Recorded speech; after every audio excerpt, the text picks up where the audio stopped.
I'm starting off today pretty early at around 8 o'clock. We've come to the beautiful Heartbreak Hotel coffee shop in Braunton, and it should be a great place to start testing some of the new iPhone features. So welcome to a day in the life with the iPhone 16 Pro Max. After ordering some coffee and getting the absolutely insane donut bread, which is like loads of donuts stuffed into a loaf of cake, I start my day with some pretty classic phone tasks. A lot of that is answering emails and viewing my to-do list, but also replying to comments. I always try and make time to reply to comments, so if you comment on my video, I'm always there to say something back. So after catching up with some analytics and a little bit of doom scrolling, I actually jumped straight into using the camera because I've been really excited to test out the new camera control function on this new iPhone. You've probably already seen this, but the camera control button can be used to control a variety of stuff on the camera. And it's kind of a strange button to get used to, even though Apple don't like calling it a button. And it's got two stages to it. It's got like a half press, which you can do to switch between options, and then you've got a full press to take a photo or a video. And to get the control right on your thumb or finger actually does have a learning curve. It's not quite as simple as you'd expect. You've got to apply just the right amount of pressure to bring up the menus with the double tap, and if you want to take the actual photo, you've got to go all the way. And what I noticed pretty much immediately after using this for a few days up until now is for landscape use, this works really nicely. Your finger kind of falls straight onto it, and it's good for pressing it to take photos or to scroll through options once you get the hang of it. But when you use it in portrait orientation, which most of us do when we're taking photos and videos on our phone, it's actually relatively awkward to use. Now, I've got quite big hands, so maybe that doesn't help, but I have to really bend my thumb and scroll up and down kind of very specifically to get access to any of those controls. And while there's a bunch of controls there and some are definitely more useful than others, I cannot believe this shipped without the half press to focus and full press to take the photo.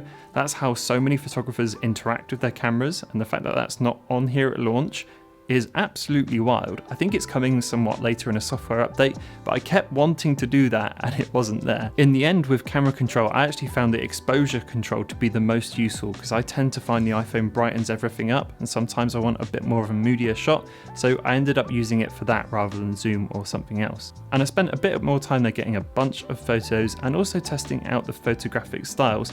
And I'll be honest, I didn't really love these out of the box. They feel a bit like kind of old Instagram filters, but I think the gold and the natural looks quite nice, but I ended up just going back to standard for most of the time.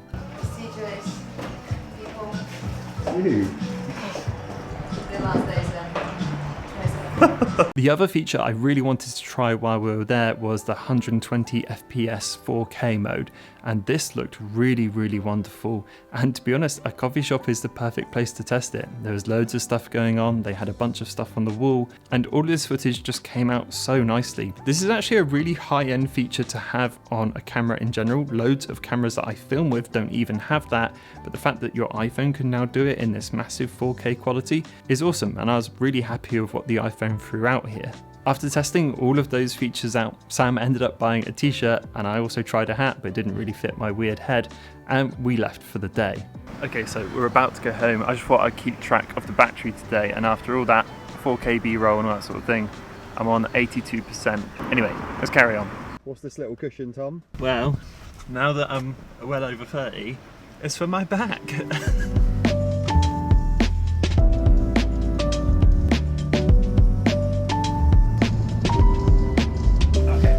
So we're back at Crowfoot Studio now, and if I just get these lights on too, I can show you some new stuff in here. So first up, if you haven't already seen it, I've just done like a new kind of desk tour and setup. We've moved it. It used to be kind of over there and now it's here, and there's a big bunch of reasons why and all that sort of stuff. So I'll link it up here if you haven't seen it. I'll put it below as well. And also behind you, so is our new kind of like wall we're trying to figure out. We're trying to make this into like a kind of guitar wall, because I used to play a lot of guitar and things like that. You can obviously see it's still fresh because there's still the dust from where I screwed this in. But yeah, we put up a bunch of new frames. We tried to tame this a bit because it was getting a bit out of control. And we're trying our best to make it not look like a waiting room, because it's got a bit of that vibe to it. Anyway, something exciting's turned up today, so let's move on to that. Okay, this is what showed up at the studio. These are the 251 shoes by MKBHD, and he sent them out, or Atom sent them out for me to have a look at. And yeah, have a look at these. And what we're going to do is set up the blue background behind me and get some lights on it and everything, and then use the new iPhone to take a bunch of photos on it. We're also going to make use of the ultra wide to see what that looks like because it's new, it's 48 megapixel, so let's see what we can get out of it. After getting everything set up, we put the iPhone on a tripod with the Moment MagSafe adapter, and then we used this burst mode to get as many photos as we could of the shoe while it was in the air.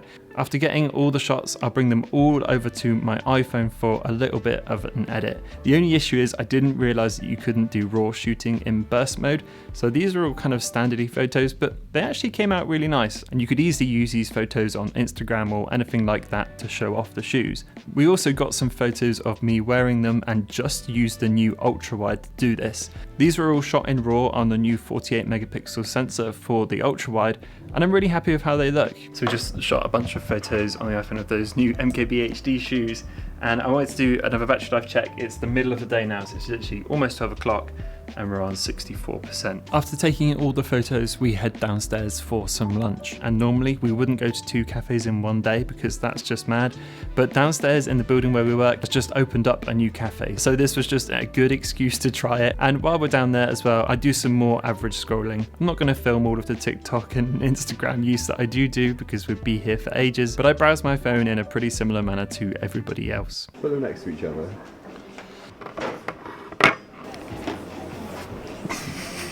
Pathetic. While we're in the studio as well, I needed to film an Instagram reel, and the idea for today was to show the difference in size between the 15 Pro Max and the 16 Pro Max because there is a little bit.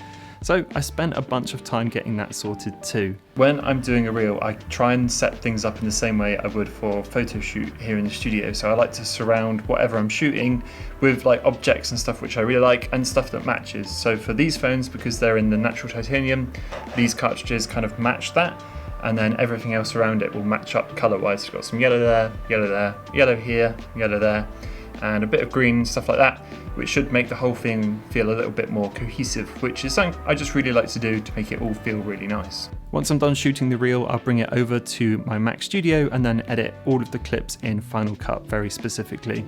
I've got it all set up in there so it's much quicker than doing it on my phone, and then once I export all the clips, I airdrop them over to my phone and get editing that in Instagram.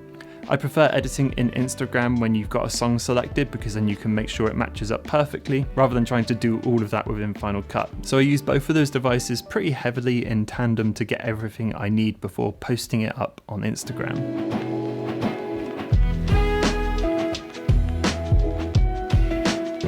I wrap up working around 5 o'clock and then it's time to head home. And it's not a massively long walk for me, but every walk I always put in my AirPods, and I've still got the AirPods Pro.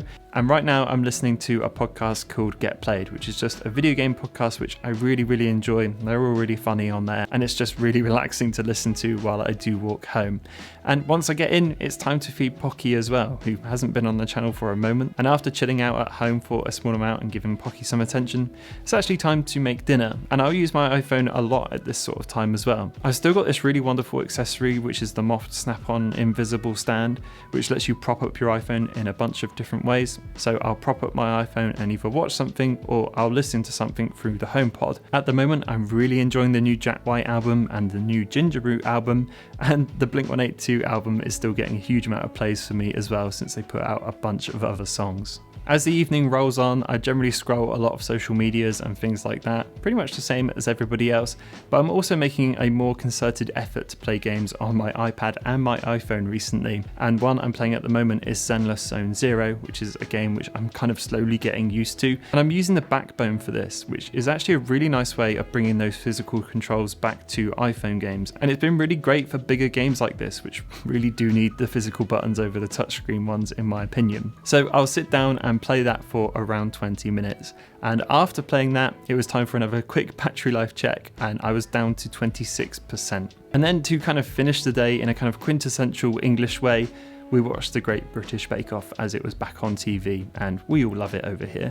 Before heading to bed, the final thing I do is charge my phone overnight. And I've been using the Anker Cube charger for this, which is a piece of tech I've really loved for a long time. It lets you charge your phone, your Apple Watch and your AirPods all really nicely in one thing. And the final battery check at about 10:45 is 16%. And then it's finally time to go to bed. So there you have it, that wraps up a day in the life with the new iPhone 16 Pro Max. And I've got to say that it was actually really strange to do this day in the life and to use this new iPhone without its key new feature. You'll have noticed in this video that there's no word of Apple Intelligence, and that's because it's not here yet, and it's not out in America for like another month, and it's not coming to the UK until December. And that felt odd. I'm used to testing a new iPhone with its big new feature, and to be fair, we did have camera control, so that is a big new feature, but these phones are kind of advertised as being built from the ground up for Apple Intelligence, and not being able to test that out felt weird. So when it comes to reviewing this thing properly, and this isn't a review, I'm probably going to have to wait till then to get a real grip on what this phone is like. But one of the bigger questions I got when I said I was making this video is it worth upgrading to this phone? And I think the answer to that is actually really easy, because if you've got an iPhone 14 or a 15, I don't think you should upgrade. You should stick with what you got, because there's nothing here massively that's going to be worth it for you. However, if you're on an iPhone 13 or lower, then I think you're going to see a really big upgrade, especially in the camera department and in the battery department. It'll be worth it for those two things alone. And with the new stuff coming on the horizon, it's only going to get better with time, which I think is cool. Anyway, that rounds up this video. I hope you enjoyed it. If you've watched all the way to the end, drop a coffee emoji in the comments so I can see, because it means a lot. Drop a comment as well if you're picking up any of this new Apple stuff for the iPhone 16s. And as always, I will see you all in the next one.